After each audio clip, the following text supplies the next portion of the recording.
Karimnagar district court ने BJP की रियासती सदर और रुकन पार्लियामेंट बंडी संजय की दरखास्त जमानत को मुस्तरद कर दिया।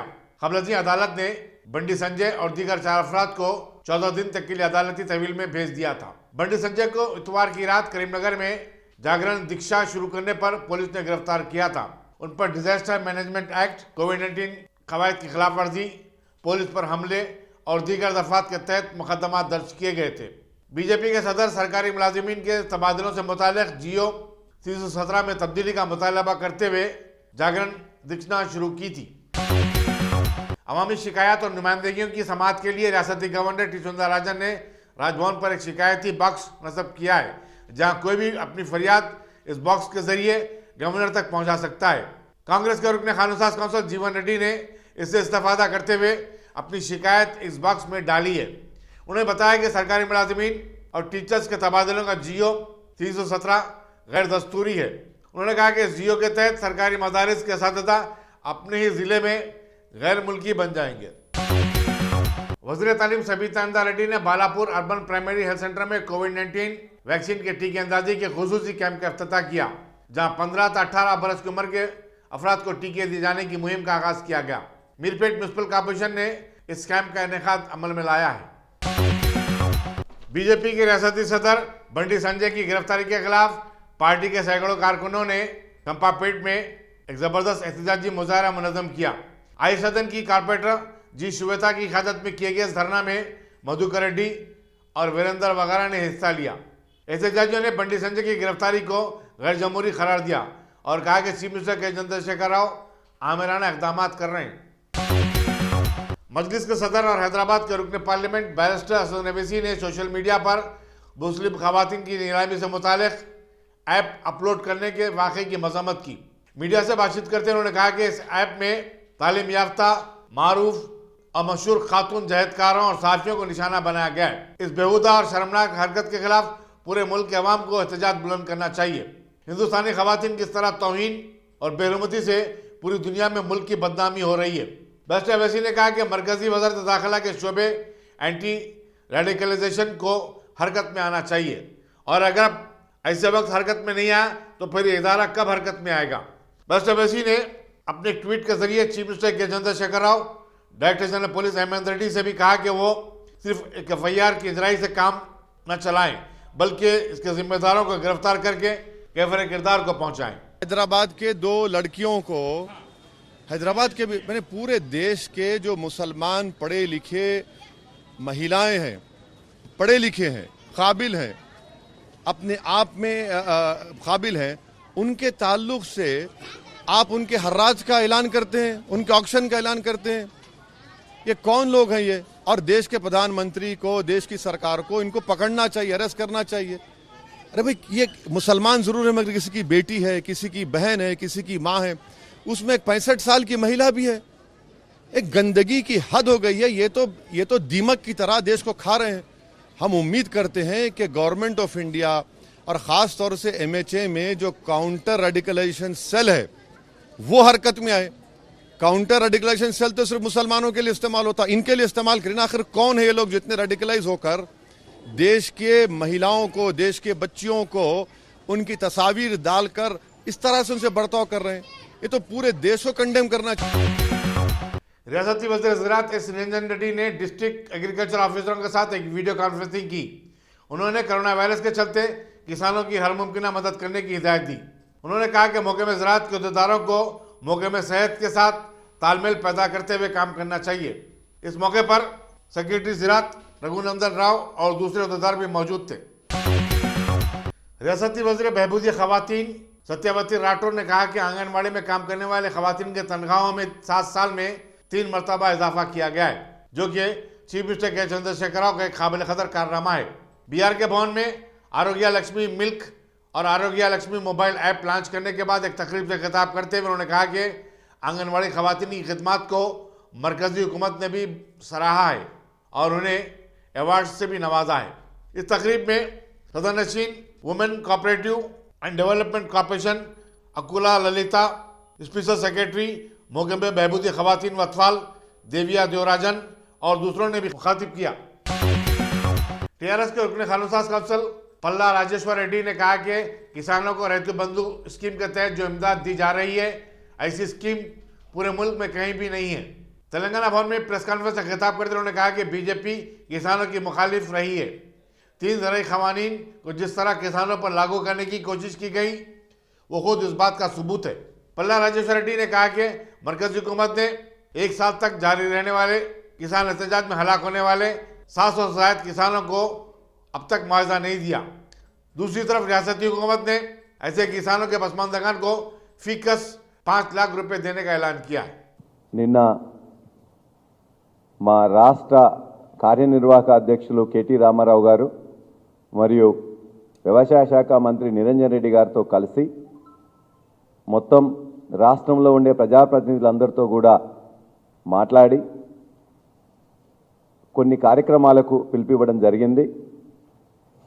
రైతు బంధు అనేది దేశవ్యాప్తంగా ఎవరు ఊహించని విధంగా ఒక కొత్త వరవడిలో రైతులకు పెట్టుబడి సాయం చేయాలని చెప్పేసి కేసీఆర్ గారు నిర్ణయించడం, అంతకుముందు స్వామినాథన్ కమిటీ ఈ విధంగా పెట్టుబడి ఇస్తే బాగుంటుందని చెప్పి సూచనలు ఇవ్వడం, ఇచ్చిన తర్వాత అనేక మంది వ్యవసాయ శాస్త్రవేత్తలు, ఆర్థిక శాస్త్రవేత్తలు దాన్ని వేనెల్లా కొనియాడడం,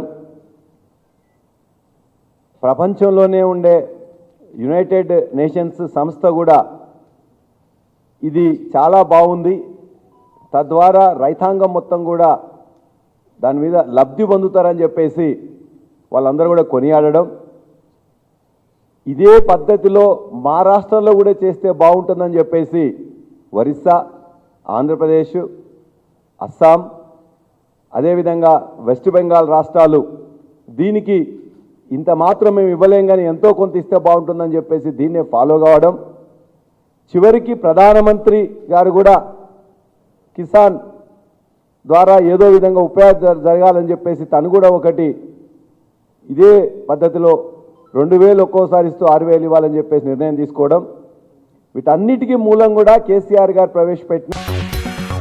निजामाबाद के बीजेपी रुकने पार्लियामेंट डी अरविंद ने सदर रियासती बीजेपी बंडे संजय की गिरफ्तारी की मजम्मत की और हुकूमत से मुतालबा किया कि वो सरकारी मुलाजमीन के तबादले से मुतालिक जियो को फिलफोर वापस ले ले। मीडिया से बातचीत करते हुए उन्होंने कहा कि चीफ मिनिस्टर के चंद्रशेखर राव डिक्टेटर बन चुके हैं और अपोजिशन को दबाने पुलिस का बेजा इस्तेमाल कर रहे हैं। उन्होंने कहा कि बंडी संजय को अपने दफ्तर में जागरण दीक्षा करने पर गिरफ्तार किया गया और उन पर कोविड-19 कवायद की खिलाफ वर्जी का इल्जाम लगाया गया। మళ్ళీ ఇటువంటి దిక్కుమాలిన తాగుబోతూ రాజ్యం చేసుకుంటా ఈ పోలీసు వాళ్ళని వాడుతూ ఉంటారు। నేను ఒకటే అడుగుతా ఉన్నా, బండి సంజయ్ గారు కరీంనగర్లో జాగరణను దీక్షను ఏదో చేస్తున్నాడు, ఎంప్లాయీస్ పక్షాన ఈ జియోని అమెండ్ చేయమని మా డిమాండ్। ఆయన చేస్తుంటే మీ పోలీసు వాళ్ళకి కరోనా అడ్డం వచ్చింది। నేను మొన్న గన్నారం గ్రామానికి పోతుంటే ఈ తాగుబోతు నా కొడుకులు అందరూ ఎంపీ కారు ఆపుతాము అని ఒక రోజు ముందే డిసైడ్ చేసి ఓ 70-80 మంది తాగుబోతు నా కొడుకులు వచ్చి రోడ్డు పక్కన నిల్చున్నారు 100 మంది దాకా। నా కారు ఆడ వస్తే నా కారు మీద గాడిద లెక్క పడదామని, మళ్ళీ ఆ గాడిదలందరూ ఆడ జమైనప్పుడు కరోనా రాదా? వాళ్ళందరూ ఆడ రోడ్డు పక్కకి ఆపి పెట్టిండ్రు పోలీసు వాళ్ళు। నా కారు రాగానే మీద పడాలి, ఒక ఎస్సీ పిల్లగాన్ని తీసుకొచ్చి నా కారు కిందికి జొరగొట్టాలి, దాని తర్వాత నా మీద ఆ కేసులు ఈ కేసులు పెట్టాలి। మరి ఆ 100 మందిని ఆడ రోడ్డు పక్క ఆపినప్పుడు నీ లాఠీలు పీకుతున్నాయి ఏ మహేందర్ రెడ్డి? నీ లాఠీలు పీకుతున్నాయి అప్పుడు? ఎంత ఎంత ఎంత సంపాదిస్తున్నావు మహేందర్ రెడ్డి కేసీఆర్ దగ్గర? 100 మంది ఆడ గుమ్మ కొడితే మాస్కులు లేకుండా కరోనా రాదా? కరీంనగర్ బండి సంజయ్ ఆఫీసులనే వస్తా అది కరోనా? మీ లాఠీలు ఏం పీకుతున్నాయి అంటున్నా? ఆడ పీకనీకున్నారా 100 మంది ఎంపీ కారాప్తానికి? ఫాల్తూ డిపార్ట్మెంట్ నడుపుతున్నావు, మొత్తం డిపార్ట్మెంట్ నాశనం చేసి నీ అట్లాంటి ఆఫీసర్ ఎవరు? నీ అట్లాంటి ఐపీఎస్ ఆఫీసర్ 3-4 చేయబట్టి పోలీస్ డిపార్ట్మెంట్ నాశనం అవుతుంది కదా। కరీంనగర్లో ఏమో లాఠీలు పనిచేస్తాయి, గ్యాస్ కట్టర్లు పనిచేస్తాయి, టియర్ గ్యాస్ సెల్లులు పనిచేస్తాయి, గన్నారం కాడ 100 మంది గాడిదలు జమ అయితే మాస్కులు లేకుండా పనిచేయవా? ఆడ కరోనా స్ప్రెడ్ కదా. బుద్ధుందా మహేందర్ రెడ్డి నీకు? सरकर्ता मुस्लिम खवातीन की नीलामी से मुतालिक ऐप बिल्ली बाई अपलोड करने के वाक़े पर मुल्क भर में शदीद एहतजाज और गम व गुस्से का इजहार किया जा रहा है, तो दूसरी तरफ पूरी दुनिया में खवातीन की बेहरमती को लेकर हिंदुस्तान की थू थू हो रही है। जो मुल्क खुद को खवातीन के तहफ़्फ़ुज़ का चैम्पियन होने का दावा करता है, वहाँ ऐसी हरकत से सारा मुल्क शर्मसार हो चुका है। मुखालिफ सी एहतजाज की जहदकार खालिदा परवीन और सारा मैथ्यूज़ ने सिटी पुलिस के साइबर क्राइम ब्रांच में सोशल मीडिया ऐप बिल्ली बाई के खिलाफ एक शिकायत दर्ज करवाई, जिसके बाद पुलिस ने इस सिलसिले में एक मुकदमा दर्ज करते हुए तहक़ीक़ात का आगाज़ कर दिया है। इन दोनों जहदकारों ने अपनी शिकायत में कहा कि अशरार ने उनकी तस्वीर अपलोड करते हुए उनकी अहानत की है और उनके जज्बात को मजरूह किया है। उन्होंने इस ऐप के जिम्मेदारों के खिलाफ सख्त कार्रवाई करने की भी मांग की है। मैं खालिदा परवीन, सोशल एक्टिविस्ट हैदराबाद से, आज यहाँ पर CCS में एक केस फाइल करने के लिए आई, जो सुल्ली डील्स और बुल्ली बाय के नाम से सोशल मीडिया में, स्पेशली ट्विटर में मुस्लिम वुमेंस को ऑक्शन करना, सेल करना, मुस्लिम वुमेन फॉर सेल नाम से ऐप के ज़रिए हरासमेंट करना, सेल करने का जो सिलसिला चला है 2 दिन से, उसके बारे में केस फाइल करने के लिए आई। यहाँ FIR हो गया है। यहाँ पे ACP के साथ भी बात हुई है उन्होंने, और कमिश्नर ऑफ पुलिस भी इसको बहुत ज़्यादा सीरियस लिए हैं, हमारे कंप्लेंट ले लिए हैं, FIR भी दर्ज हो गया है। इसको फॉलोअप भी करेंगे कि हम मुस्लिम वुमेंस को और अदर वुमेंस को भी जो वोकल है सोशल मीडिया में, बी स्ट्रॉन्ग, हमको कोई डरने की ज़रूरत नहीं है, न शर्माने की ज़रूरत है। हम हक़ की आवाज़ उठा रहे, हक़ की आवाज़ दबाने वाले हर सदी में आते गए, हमको बिल्कुल पीछे हटना नहीं है, ना डरना है। केसेस फाइल करना हमारा राइट है कि अगर कोर्ट में जाके केस लड़ने की ज़रूरत पड़ी तो हम केस लड़ेंगे, इसके तह तक पहुँचेंगे। इस सुल्ली डील के बारे में हम थोड़ा सा फॉलोअप नहीं करें, जिसके नाम से बिल्ली बाई के नाम से दोबारा ये ऐप के ज़रिए हम सबको बोली लगाए। पूरा 112 मेंबर्स के IDs है इसके अंदर, मुस्लिम वुमन का, हैदराबाद से मेरा और एक लेडी का भी है। तो हम हैदराबाद पुलिस में ये कंप्लेंट कर चुके हैं। तो मैं ये चाहती हूँ कि इसके बाद इस तरह के कोई बुलिंग नहीं होना चाहिए, इस तरह का डील नहीं होना चाहिए, इस तरह का ऑनलाइन सेल नहीं करना चाहिए। इसके एंड तक मैं ये केस को लड़ूंगी और तय तक पहुंचूंगी। ये आप तमाम के ज़रिए मैं ये बात समझाना चाहती हूँ। और मुस्लिम वुमन हो और भी वुमन हो और मैन भी जो राइट्स पे है, जो हक बात करते हैं, बुलंद आवाज़ में हक के लिए आवाज़ उठाना है, कोई डरने की ज़रूरत नहीं है, चाहे पुलिस हो या कोर्ट हो। MLA कारवान कौसर मोहिउद्दीन ने गोलकुंडा एरिया हॉस्पिटल का मुआयना किया और 15 से 18 साल के नौजवानों के लिए चलाई जा रही कोविड-19 टीका मुहिम का इफ्तिताह किया। इस मौके पर गोलकुंडा एरिया हॉस्पिटल के superintendent doctor Gopal, doctor Anuradha व दीगर मौजूद थे। आज मैं सदर मोहतरम जनाब नकीब मिलत बैरिस्टर रसूल साहब की हिदायत पर हल्के कारवान और गोलकुंडा एरिया हॉस्पिटल के अंदर एरिया हॉस्पिटल सुपरिटेंडेंट साहब और हमारे डॉक्टर अनुराधा मैडम और दीगर डॉक्टर्स के साथ में आज जो रियासत तेलंगाना हो या तमाम हिंदुस्तान के अंदर जहाँ पर भी आज 15 साल से लेकर 18 साल की उम्र के लड़कों को या लड़कियों को जो टीका दे रहा है, आज उसका इख्तिताम में है।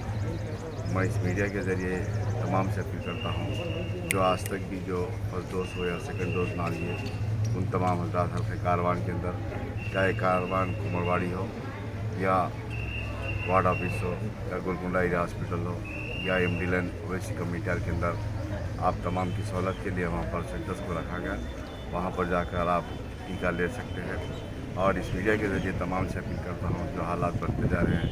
हालिया में जनाब अकबरुद्दीन अली साहब भी एक प्रोग्राम रखे थे और उसके बाद सदर मोहतरम जनाब नकीब मिलत बैरिस्टर साहब ने एक बहुत बड़ा प्रोग्राम पुराने शहर के अंदर भी रखकर अवेयरनेस रखे थे। मैं इस मीडिया के ज़रिए जो हालात बनते जा रहे हैं उन तमाम से गुजारिश करता हूँ उनसे कि अपने अपने इलाके जात के अंदर जाकर ऐलान करें कि फर्स्ट डोज हो या सेकंड डोज हो या 15 साल से लेकर 18 साल के बच्चों को टीका दिलाने के लिए कोशिश करें और दिलाएं। और मैं इस मीडिया के ज़रिए फिर एक मरतबा अपील करता हूँ कि गोलकुंडा एरिया हॉस्पिटल हो या कारवान वार्ड ऑफिस हो या कारवान के अंदर पन्नीपुरा हॉस्पिटल या एमडी लैन वैसी कम्युनिटी हॉल के अंदर जाकर टीका हासिल कर सकते हैं। शुक्रिया। गुज़श्ता 24 घंटों में मुल्क में ओमिक्रॉन के 1700 नए केसेस दर्ज हुए हैं, जबकि कोविड-19 के केसेस में 33,750 का इजाफा हुआ है।